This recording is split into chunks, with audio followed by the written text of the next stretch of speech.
네, 안녕하세요. 오늘 본 내용 말씀드리기 전에 어떤 분께서 접지에 대해서 접지 설비를 언제 하면 합리적이고 어떻게 해야 되냐고 문의를 주셔서 그거에 대해서 잠깐 먼저 말씀을 드릴게요. 일단은 접지는 자격증을 가지신 분이 해야 돼요. 5개 시공은 자격증이 있으신 분이 해야 됩니다. 그리고 접지를 한다고 해도 그냥 되는 게 아니라 저항값을 봐야 되거든요. 제가 정확한 기억이 안 나는데 저항이 얼마 이하로 나와야지만 돼요. 근데 어차피 그걸 보려면 보는 그 테스트 기계가 있어야 되고, 또 기계가 아마 만만치 않을 거예요, 가격이 제대로 된 거라면. 근데 그런 걸 다 떠나서 어차피 전기를 신청하려면 자격증이 있으신 분이 오셔야 돼요. 그래야지 그 전기를 들여올 수 있습니다. 옥외 시공은 법으로는 할 수가 없어요. 일반인은 자격증이 있으신 분만 할 수가 있는 거예요. 그렇기 때문에 본전기를 신청한다거나 임시전기를 신청하는 건 자격증이 있으신 분한테 의뢰를 해야 되는 거고, 대행을 받는 거죠. 한전에서 대행을 해주는 거죠. 한전의 대행을. 그리고 그분한테 신청을 하면 접지 시공까지 다 해줍니다. 그러니까 개인이 접지 공사를 할 일은 없다라고 생각하시면 됩니다. 이번 시간엔 그냥 겉핥기식으로 간단하게 저번에 말씀드리고 추가로 못했던 것들, 그런 것들 좀 간단하게 영상 뒷부분에 첨가를 하고, 그리고 몇 가지 말씀만 드릴게요. 그리고 앞으로 어떤 식으로 그 골조를 말씀을 드릴지 생각을 좀 해볼게요. 제가 그나마 좀 신경을 썼으면 하는 것들 중에도 몇 가지만 꼽아서 좀 설명을 좀 그러니까 영상을 좀 몇 가지만 해보도록 할게요. 그러니까 첫 번째는 헤더예요. 헤더가 혹은 조립보라고 할 수도 있겠죠. 저 같은 경우는 파티오가 굉장히 넓어요. 파티오 창이 지금 정확하게 저걸 봐야 알 것 같은데 거의 4m 가까이 되거든요. 그래서 기존의 헤더 방식을 안 쓰고 12 자재를 써서 그 조립보 형태로 만들었어요, 헤더를. 그래서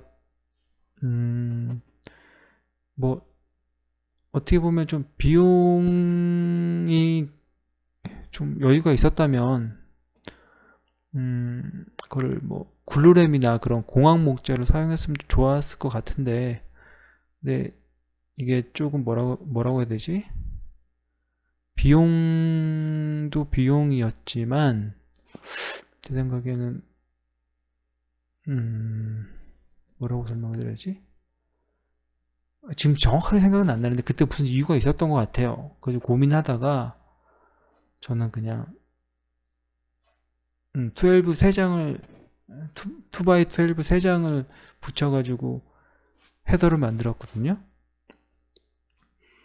그리고 뭐 그 컨틀레버, 저희 컨틀레버 쪽에도 조립보를 만들었고, 예, 12인치짜리로 만들었고, 벽체에도 조립보로 해서 그런 식으로 좀 만들었어요. 그러니까 제가 드리고 싶은 말씀은 매뉴얼대로 하시되 매뉴얼보다 더 튼튼한 구조라면, 튼튼하게 만들 수 있다면 꼭 매뉴얼대로 갈 필요는 없다. 그러니까 매뉴얼보다 더 제대로 만든다면 그렇게 하는 것도 큰 무방하지 않는가라고 저는 생각이 들어요. 다만 그렇게 된다면 단열 측면에서 좀 약한 거죠. 좀 손해를 보는 거죠. 왜냐면 나무는 단열재가 아니니까요. 단열값이 아주 낮습니다, 목재는. 그런데 뭐 그 정도는 저는 괜찮지 않나. 일단 마음이 편해야 되잖아요. 3m 가까이 되는데 그거를 일반 해도를 한다면 저는 좀 문제 소지가 있지 않나 싶어서 트리머를 뭐 충분히 받쳐준다고 해도 예, 거리가 너무 멀기 때문에 그래서 그런 것들을 좀 신경을 썼고 철물을 좀 적극적으로 쓰시라고 말씀드리고 싶어요. 저는 뭐 목조 주택을 지은 이유가 저랑 저희 동반자랑 둘이 지을 수 있는 둘만의 힘으로 지을 수 있는 공법은 재료 수급부터 해서 어떤 게 잘 나을까를 고민하다가 목조주택을 선택을 했거든요. 목조주택이 어떻게 뭐 뛰어나다고 생각해서 한 게 아니라 둘이 짓고 재료 수급을 하는 데 있어서 제일 용이하다고 판단을 했기 때문에 목조주택을 선택했거든요. 저는 구조적으로 목조주택은 되게 취약하다고 생각하는 사람이에요. 그리고 게다가 저희는 바닷가 쪽이라서 바람도 심하거든요. 서쪽 바닷가라서 태풍 같은 거 올 때마다 사실 굉장히 신경이 쓰입니다. 지진은 강하는데 바람에는 되게 취약한 것 같아요. 제가 느끼기에. 그래서 철물을 좀 많이 쓰시라고 말씀드리고 싶어요. 철물로 보강을 단단히 하시길. 그래서 그런 것들을 좀 이렇게 보여드릴게요. 그리고 진행을 하면서 다음 작업을 계속 준비를 하셔야 돼요. 그러니까 골조 작업을 한다면 이제 외장 작업을 염두에 두셔야겠죠, 미리. 그래서 뭐 외장재는 어떤 거를 얼마큼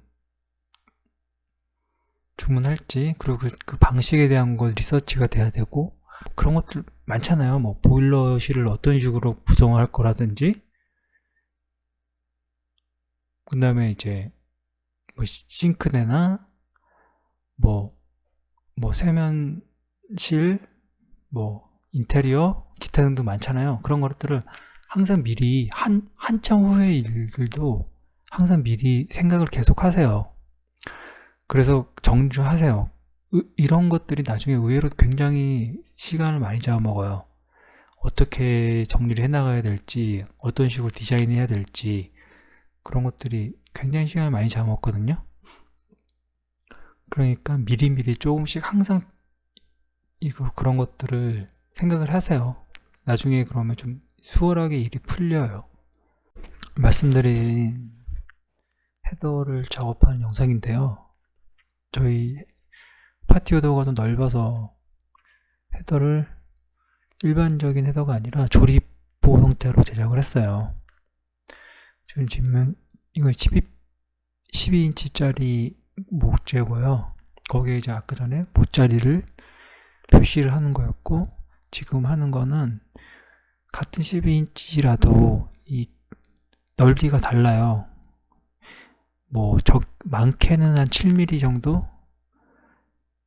큰 경우도 있고, 폭이 어떤 건 작기도 하고, 그래서 그 폭을 맞추는 거고요. 어느 쪽으로 할지. 그리고 이제 목공용 본드를 발라주고,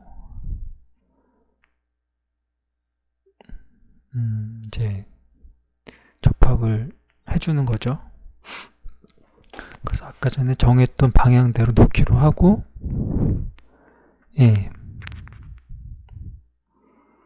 좀 설명이 필요할 것 같긴 한데 영상을 제가 빨리 돌려서 좀 그렇긴 한데 해보시면 압니다. 이 폭이 넓은 게 있기 때문에 그걸 맞춰야 돼요. 어느 쪽으로 할지. 그리고 깎아내버리면 되거든요. 폭이 넓은 애들은. 자, 그래서 뿅망치로 위치 잡고 클램프로 고정을 시켜줘야죠.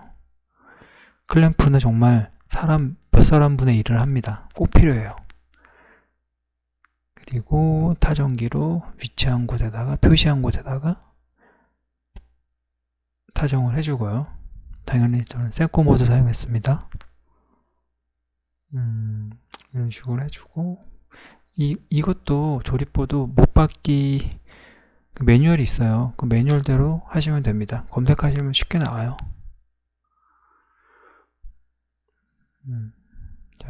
지금 항상 그렇듯이 못박 위치도 16인치 간격으로 재서 했고요. 저는 그리고 추가로 이 볼트로 140mm짜리 볼트로 이렇게 추가로 보강을 해줬어요. 이 볼트 사용법도 매뉴얼이 있습니다. 찾아보시면은 검색하시면 나올 거예요. 혹은 서적에 나와 있습니다.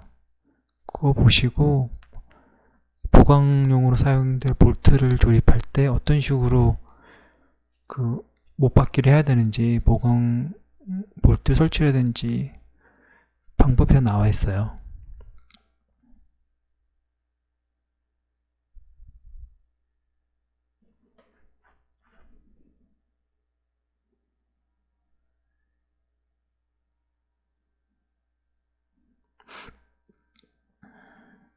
보시는 것처럼 이런 식으로 구멍, 나베 밑으로 구멍 뚫어주시고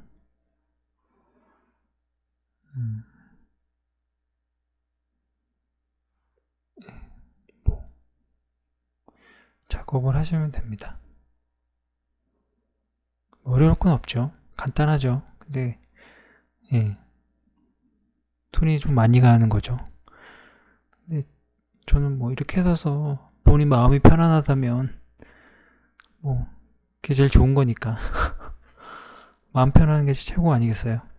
좀 그렇게 생각해서 하여간 이런 식으로 해서 뒷면에서 조여주고, 다만 이게 안 좋은 게 단열에 조금 취약하다는 거죠.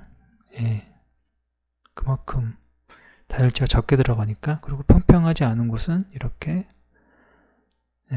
대패로 깎아주고요. 면을 고르게. 그리고 홈이 파인다거나 그런 곳은 우레탄 폼으로 하면 좋겠지만 그 당시에 우레탄 폼이 준비가 안 돼서 실리콘으로 이런 식으로 막아줬어요. 이렇게 마감을 했습니다.